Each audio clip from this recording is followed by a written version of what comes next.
Hello friends, welcome back to my channel.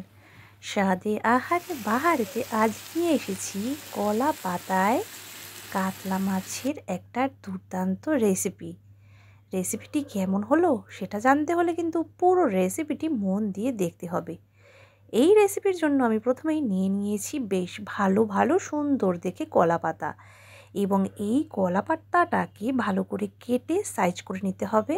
তাই মাকে বললাম সুন্দর করে গুছিয়ে কেটে দেওয়ার জন্য, এবং বটি দিয়ে এর যে মাঝের অংশগুলো আছে সেগুলো প্রথমে এইভাবে ফেলে দিতে হবে, এবং তারপরে খুব সুন্দর করে এগুলো পরিষ্কার করে ধুয়ে নিতে হবে, কারণ কলা পাতায় কিন্তু প্রচুর পোকা বা নোংরা জিনিস থেকে থাকে। ধুয়ে তো নিয়েছি। এরপরে যে কটা মাছের পিস নেব সেগুলোকে আগে বড় একটা বোলের মধ্যে নিয়েছি। একে একে এর মধ্যে দিয়ে দিয়েছি স্বাদ অনুযায়ী লবণটা একটু বেশি করে দেবেন, যাতে দেখবেন যে এটার টেস্টটা যাতে ফিকে না হয়ে যায়। এরপরে পার্মানেন্ট যে জিনিস সেটা হচ্ছে হলুদ গুঁড়োটা তো দিতেই হবে। পরিমাণ মতো হলুদ গুঁড়ো দিয়ে এখানে দিয়েছি কাঁচা লঙ্কা এবং শুকনো লঙ্কা ভালো করে পেস্ট করে। এরপরে এখানে দিয়েছি 1 চামচ মতন ধনের গুঁড়ো। এরপরে এখানে দেওয়া হয়েছে হাফ চামচ মতন জিরের গুঁড়ো। এরপরে এখানে দিয়েছি আদা ঘষে রাখা।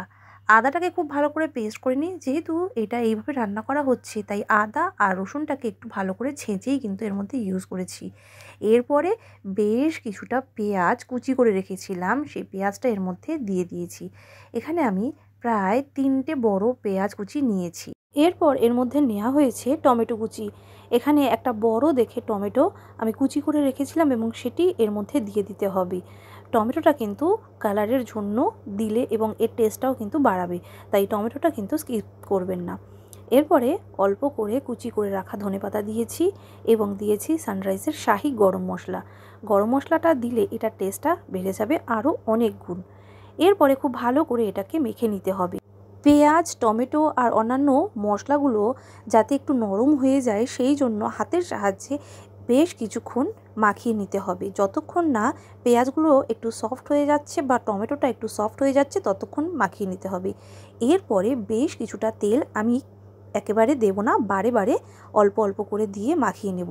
প্রথমে একবার দেব, দিয়ে মাখিয়ে নেব, আবার দ্বিতীয়বার দেব, দিয়ে মাখিয়ে নেব, এবং যাতে এর মধ্যে সমস্ত জিনিসগুলো ঢুকে যায় তার জন্য একটু সময় নিয়ে কাজটা করতে হবে। দেখুন বন্ধুরা, এইভাবে কিন্তু আমি মাছগুলোর সমেত অন্যান্য মশলাগুলো তেলের সাথে মাখিয়ে নিয়েছি। এরপরে চলে আসি কলা পাতাগুলোকে সেঁকে নেওয়ার জন্য। ফ্রাইং প্যানে আমি কলা পাতাগুলোকে দিয়েছি, একে একে একটা দুটো করে আমি এর মধ্যে গরম করে নেব। যদি আপনারা মনে করেন যে ডাইরেক্ট ফ্লেমের ওপরে দেবেন এবং তারপরে এটাকে গরম করে নেবেন সেটিও কিন্তু করতে পারেন, তবে একটা একটা করে পাতা আমি এর মধ্যে সেঁকবো না, কারণ একসঙ্গে দুটো পাতা আমি এর মধ্যে দিয়ে দেব।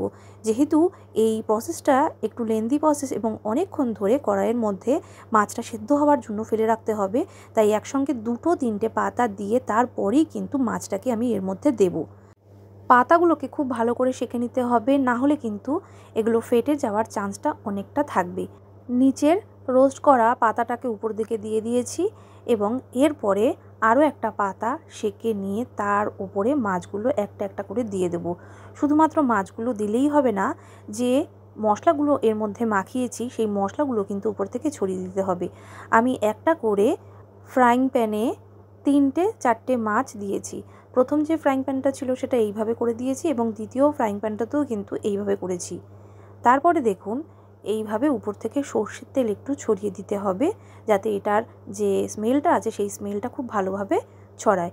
এরপরে উপর থেকে আরও দুটো পাতা দিয়ে ভালো করে এটাকে ঢেকে দিতে হবে ঢাকনা দিয়ে, যাতে এটা ভিতর থেকে সেদ্ধ হয়ে যায় এবং নিচটা একটু পোড়া পোড়া হয়ে যায়, কারণ এটা একটু পোড়া পোড়া হলেই কিন্তু খেতে অসাধারণ লাগবে। উপর থেকে চাপা দিয়েছি এবং তারপরে মাঝে মাঝে খুলে দেখে নিয়েছি। মিনিট 10 পরে আমি এটা খুলছি, দেখুন তরতো আর সইছে না, সেই কারণে বারবার আমি খুলে খুলে দেখে নিয়েছি যে কতটা হয়েছে। এরপরে গ্যাসের ফ্লেমটাকে মিডিয়াম করে আবারও একবার চেক করে দেখে নিয়েছি ঠিক কতটা ভালো লাগছে বা কতটা সেদ্ধ হয়েছে। এখনও কিন্তু সেদ্ধ হতে অনেকটা সময় আছে, কিন্তু যখন দেখলাম যে সম্পূর্ণটা নিচের দিকটা হয়ে গেছে তখন এইভাবে এটাকে ফ্লিপ করে নিতে হবে। যদিও ফ্লিপ করতে একটু অসুবিধা হচ্ছিল, কারণ পুরো গরম যে ফ্রাইং প্যানটা আছে সেটাকে উল্টাতে হচ্ছিল, একটু ভয়ও লাগছিল। তবে এইভাবে উল্টে নিয়েছি এবং যে পাশটা পুড়ে গেছে সেইটাকে উপর দিকে রেখে দিতে হবে এবং সেটাকে আবার ঠেলে এই রকমভাবে ফ্লিপ করে দিয়ে অপর প্রান্তটাও হতে সময় দিতে হবে। আবারও কলা পাতাগুলোকে এইভাবে মুড়ে মুড়ে দিলাম এবং আবারও মিনিট 15 জন্য ঢেকে রেখে দিলাম এইভাবে। দেখুন এটা কিন্তু অলমোস্ট হয়ে গেছে। এবার শুধু নামানোর পালা, শুধু দেখতে হবে যে নিচের পোর্শনটা এইভাবে পুড়ে পুড়ে যাচ্ছে কিনা এবং ভালো স্মেল বেরোচ্ছে কিনা। যদি দেখেন নিচের পোর্শনটা পুড়ে গেছে বা একটু কালচে হয়ে গেছে, তখন ভাবতে হবে এটা কিন্তু সম্পূর্ণরূপে হয়ে গেছে। এটা গরম ভাতের সঙ্গে জাস্ট কিন্তু অসাধারণ।